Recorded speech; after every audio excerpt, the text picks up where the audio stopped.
Standing on the driveway of my own home, holding the tightly folded American flag from the burial service of my husband, I expected quiet sorrow.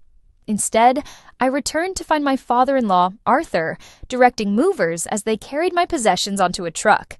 He looked at me without warmth and declared that family property belonged strictly to blood relatives now. My name is Major Natalie Vance, and for 8 years I gave my heart to a man who saw past my uniform. Yet less than 24 hours after placing Julian into the earth, his parents treated me like an intruder whose presence was no longer tolerated. They assumed a grieving soldier would simply pack her bags and surrender everything we had built together.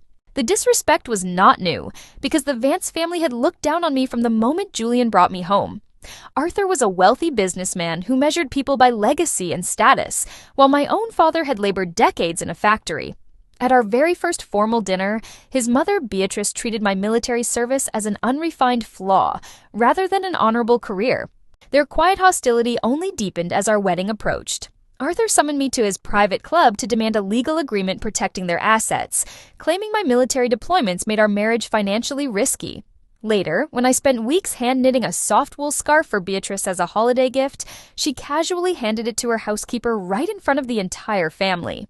The Cold War turned into active hostility 3 months before Julian passed away, during a family wedding at an old estate. Stepping away from the loud reception to get fresh air in the courtyard, I heard voices near the porch. Arthur was quietly reassuring his sons Derek and Mason that they would move quickly to take the house and clinic once Julian was gone. Beatrice joined them with a soft laugh, asserting that an outsider who entered the family with nothing could easily be forced out with nothing. I stood in the shadows as my heart froze, realizing their cruelty was a calculated plot to erase my existence. On the drive home, I remained calm and debriefed Julian on every single word his family had spoken behind his back. Julian did not react with anger, but with absolute resolve. He opened a leather case from his closet and revealed that he had been preparing for this exact fight for years. Knowing how greedy his relatives were, he had hired Solomon Pierce, a legendary attorney known for crushing unfair estate disputes. Julian had quietly restructured every asset we owned into a legal fortress. He explained that our home, our savings, and his veterinary clinic were all placed under joint ownership with full right of survivorship. The instant he passed, total ownership would automatically transfer to me, completely bypassing probate court. Additionally, he drafted an airtight will with a strict clause that would permanently disinherit anyone who dared to challenge his choices in court. 6 weeks after that conversation, doctors diagnosed Julian with aggressive stage 4 cancer. We fought hard through painful months of treatment, yet he remained focused on securing my future. In his final days, as his family visited with fake tears while secretly appraising our furniture, Julian squeezed my hand and reminded me to execute the plan and hold the line no matter what happened. The afternoon of the funeral was dismal and cold. At the cemetery, Arthur gathered his sons and loudly announced to distant relatives that the property would now be transferred to Mason. When I insisted that the home was mine, Arthur dismissed me, stating that Bloodline was all that mattered in their world. He believed he had delivered a final blow over the fresh grave of his own son.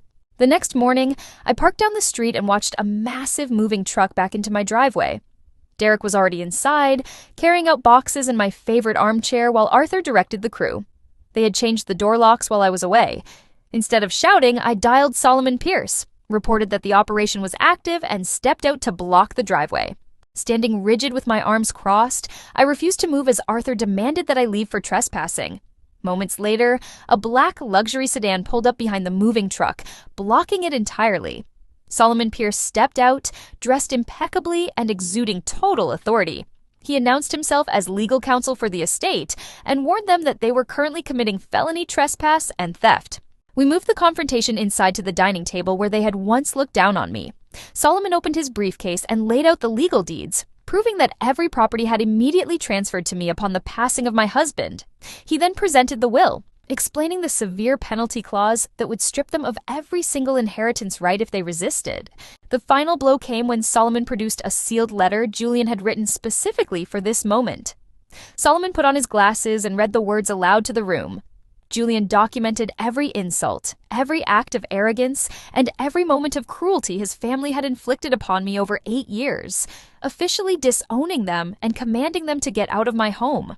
Arthur collapsed into a chair in utter disbelief, his face pale and his arrogance destroyed.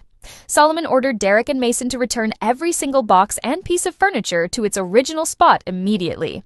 Watching those proud men sweat under the sun while carrying the floral armchair of my grandmother back inside brought a profound sense of justice.